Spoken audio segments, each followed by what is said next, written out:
تو جب حضرت عمر فاروق رضی اللہ عنہ نے دیکھا تو وہ واقعی سرقہ تھا، خلوص دل کے ساتھ اس نے دل سے دعا کی اور اپنے گناہ سے توبہ کی، تو اس کا جو شراب کی بوتل تھی وہ سرقہ میں تبدیل ہو گئی۔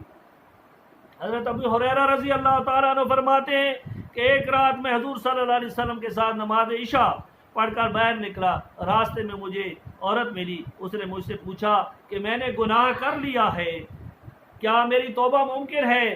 حضرت ابو ہریرہ رضی اللہ تعالیٰ نے پوچھا تو نے کون سا گناہ کیا ہے؟ اس نے کہا میں نے زنا کیا ہے، اس سے بچہ پیدا ہوا ہے، اس بچے کو میں نے قتل کر دیا ہے، کیا میری توبہ ممکن ہے؟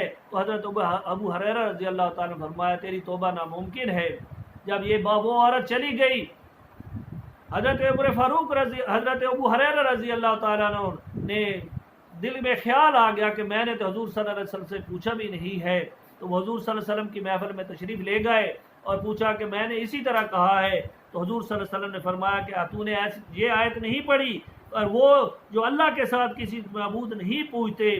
ابو ہریرہ کہتے ہیں کہ میں نے جب یہ بات سنی تو میں اس عورت کی تلاش میں نکلا، مجھے عورت نہ ملی، حتیٰ کہ تلاش کرتے کرتے لوگ مجھے دیوانہ کہنے لگے، اور آخر کار میں نے ایک دن اس عورت کو پا لیا۔ اسے جب یہ میں نے آیت سنائی تو وہ خوشی سے جھومنے لگی، اور اس نے کہا کہ یہ جو باغ ہے یہ باغ میں نے اللہ کے راہ میں دے دیا ہے، تجھے بخش دیا ہے۔ حضرت عتبہ اور غلام جن کی فتنہ انگیزی اور شراب کی داستانیں مشہور تھی، ایک دن حضرت حسن بصری رضی اللہ تعالیٰ کے محفل میں آئے۔ حضرت حسن رضی اللہ تعالیٰ عنہ اس آیت کا ترجمہ کیا ایمان والوں کو ابھی وہ وقت نہیں آیا کہ ان کے دل جھک جائیں اللہ کی یاد کے لیے؟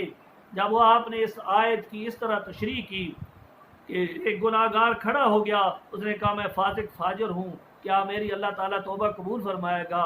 آپ نے فرمایا بالکل۔ اسی طرح عتبہ الغلام نے جب یہ بات سنی اس کا چہرہ زرد ہو گیا، وہ کانپنے لگا۔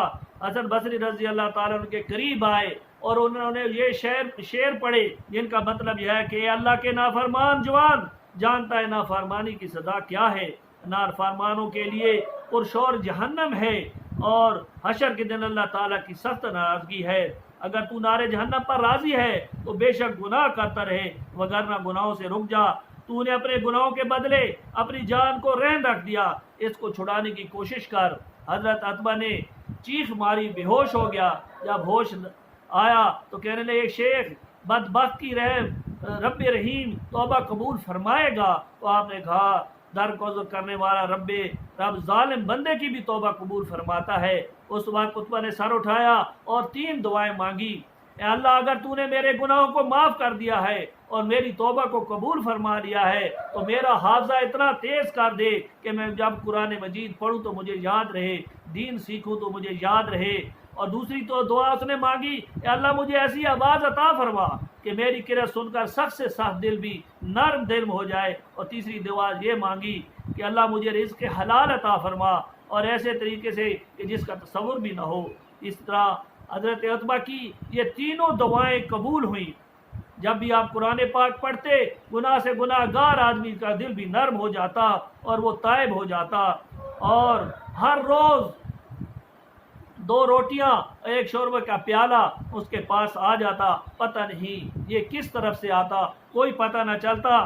کسی عالم سے پوچھا گیا کہ جب بندہ توبہ کرتا ہے تو کیا یہ توبہ قبول یا مقبول ہونے کی بھی کیا بھی پتہ چلتا ہے؟ تو انہوں نے کہا کہ کچھ مکمل تو نہیں، لیکن کچھ ایسی نشانیاں ہوتی ہیں جس سے پتہ چلتا ہے کہ اس کی توبہ قبول ہو گئی ہے۔